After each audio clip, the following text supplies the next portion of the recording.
Alors nous, au sein de l'équipe Cisport, donc on travaille sur le porc en tant que dans le système d'élevage. Et la principale problématique, c'est de rendre cet animal efficient. Et on travaille notamment donc, sur des modèles nutritionnels qui visent à prédire donc, les besoins journaliers et individuels de chaque animal.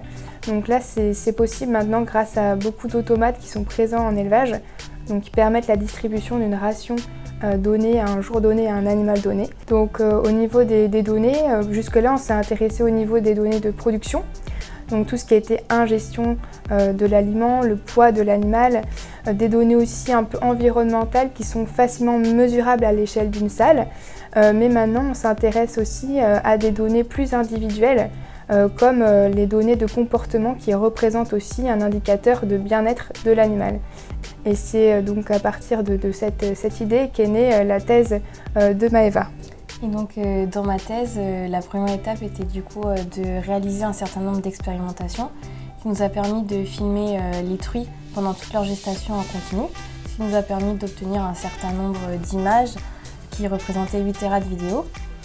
Et on avait le besoin finalement d'analyser ces vidéos pour avoir des données comportementales pour pouvoir faire tourner nos algorithmes et nos modèles par la suite. Et derrière, on n'avait pas les personnes ou les capacités de pouvoir analyser ces vidéos, d'annoter le comportement de chacune des truies. Et on avait besoin d'un outil automatique qui soit disponible rapidement du fait de la thèse et donc qui soit disponible dans les 1 an et qui soit capable d'analyser les comportements dont on avait besoin sur cet énorme volume de vidéos.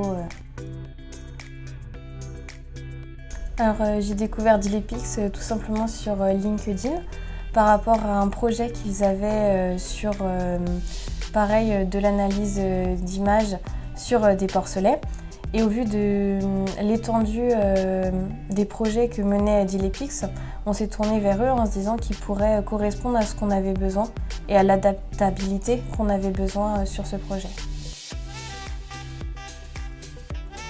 Le projet SOEL a pour but de détecter les activités et postures des truies dans une salle pour calculer ensuite le nombre de calories qui ont été utilisées par les truies la veille pour adapter la ration de nourriture du lendemain.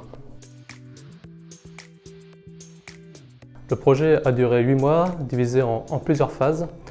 On a commencé par la phase de recommandation des caméras. Après, on a eu la phase d'acquisition, le temps qu'elles ont passé à enregistrer des vidéos avec ces caméras. Après ça, nous avons annoté les vidéos que nous avons reçues.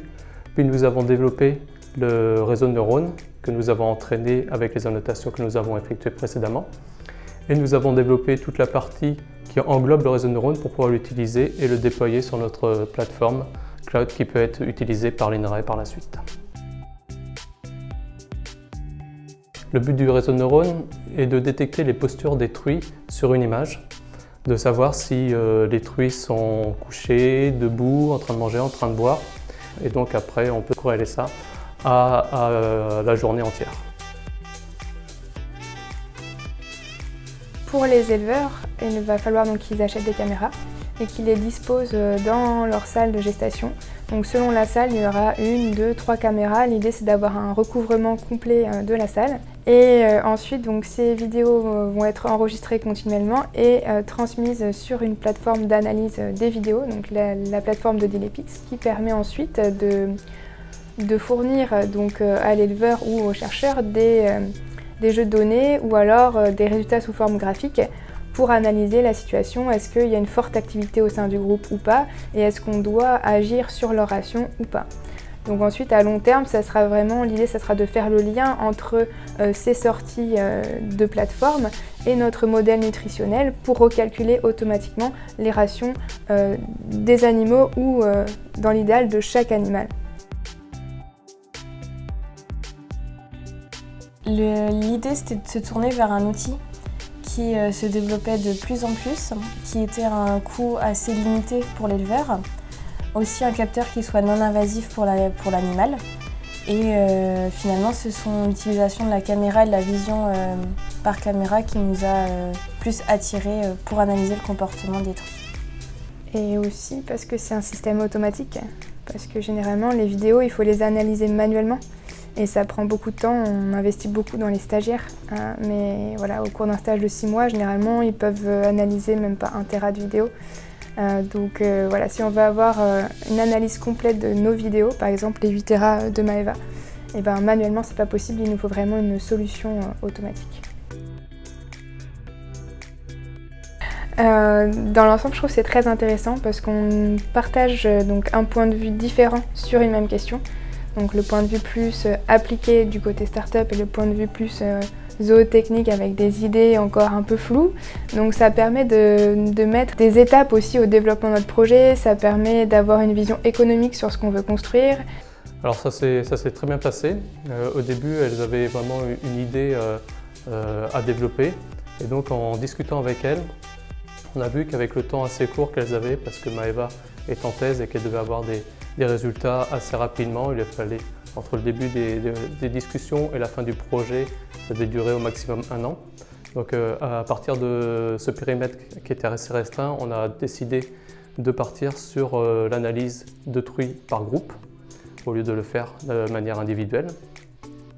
Et après, ça s'est fait, je dirais, naturellement, avec à base de discussions, avec toute l'équipe R&D. On a mis en place un planning que l'on a suivi au fur et à mesure.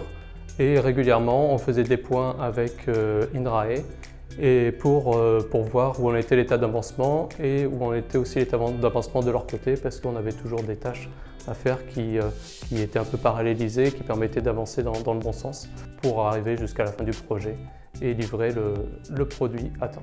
Une équipe chez Dilepix qui est très active pour mettre en place des réunions, pour suivre le projet et présenter les résultats d'une façon claire pour que nous on puisse comprendre comment ils ont créé le logiciel derrière, puisqu'on n'a pas forcément les connaissances à la base. Et donc moi j'ai trouvé que c'était très agréable, finalement très stimulant et porteur.